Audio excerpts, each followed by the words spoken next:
اور اس ظالم شخص کو قبضے میں لے لیا گیا، لیکن اس کو اس کی فوج نے چھڑا لیا۔ 1476 میں یہ ہنگیرین فورسز کے خلاف ہی لڑتے ہوئے ایک جنگ کے دوران قتل کر دیا گیا۔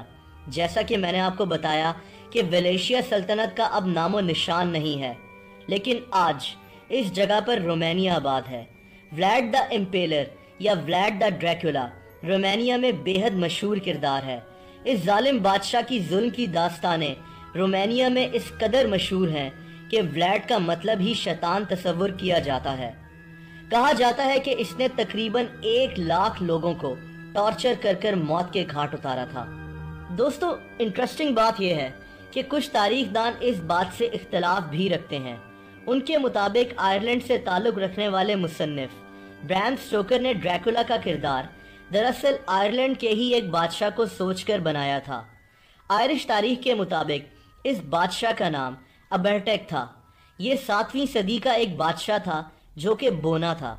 کہا جاتا ہے کہ یہ بونا بادشاہ ایک جادوگر بھی تھا اور اپنی عوام پر بے حد ظلم کیا کرتا تھا۔ اس کے دانت بھی نوکیلے تھے اور اس کو خون پینے کی عادت تھی۔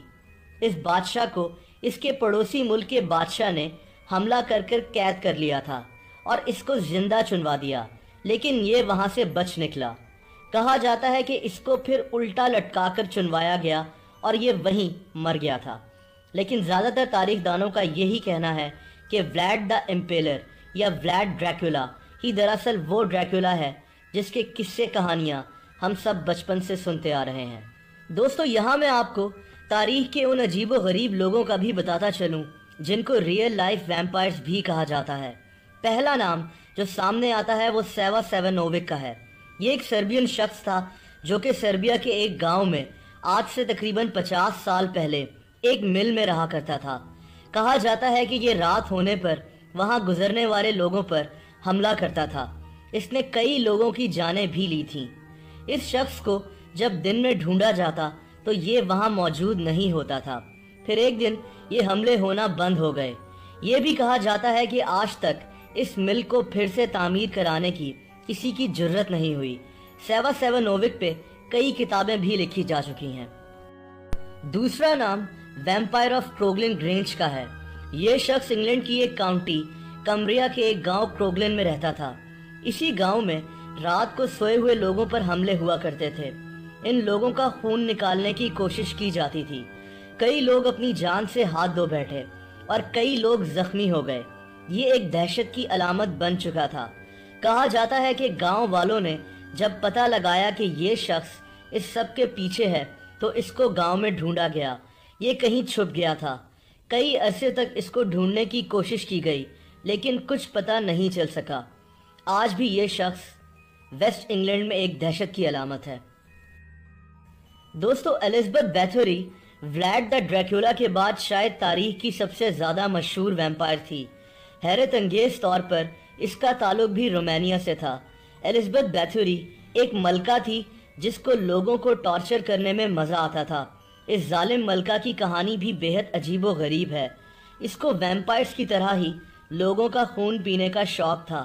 اس کے محل میں ٹارچر سیلز قائم تھے۔ یہ بھی کہا جاتا ہے کہ یہ ملکہ اپنی عمر کو روکنے کے لیے لوگوں کے خون میں نہاتی تھی۔ بالآخر اس ظالم ملکہ کو اسی کے محل میں ایک چھوٹے سے قید خانے میں قید کر دیا گیا اور یہ وہیں مر گئی تھی۔ دوستو آخر میں جیورے گرینڈو کے متعلق بات کرتے ہیں۔ اس شخص کا تعلق کروئیشیا سے تھا۔ کہا جاتا ہے کہ یہ تاریخ کا وہ پہلا شخص تھا جس کے لیے ویمپائر کا لفظ استعمال ہوا۔ اس شخص نے 16ویں صدی میں اپنے گاؤں میں 16 سال تک دہشت پھیلائے رکھی۔ لوکل زبان میں اس کو سٹرگن بھی کہا جاتا ہے جس کا مطلب ویمپائر ہے۔ یہ شخص رات کو گاؤں والوں کے دروازے پر دستک دیتا تھا اور جو بھی دروازہ کھولتا تھا یہ اس پر حملہ کر کر اس کو اپنے ساتھ لے جایا کرتا تھا۔ اس شخص کو گاؤں والوں نے مل کر 1656 میں موت کے گھاٹ اتار دیا تھا۔ یہ آج بھی کروئیشیا میں ایک بے حد مشہور انسان ہے۔ دوستو ایسی مزید انٹرسٹنگ ویڈیوز دیکھنے کے لیے اس چینل کو سبسکرائب کرنا مت بھولیے گا۔ سبسکرپشن بٹن کے ساتھ آپ کو ایک بیل آئیکن بنا نظر آئے گا، یعنی ایک گھنٹی بنی نظر آئے گی۔ اگر آپ اس پر کلک کر دیں گے تو اس چینل کی ساری اپڈیٹس آپ تک پہنچتی رہیں گی۔ اگر آپ کو یہ ویڈیو پسند آئی ہو تو اس ویڈیو کو لائک اور شیئر کرنا مت بھولیے گا۔ کامنٹ سیکشن میں آپ اپنے کامنٹس بھی دے سکتے ہیں۔ اپنا بہت خیال رکھیں۔ اللہ حافظ۔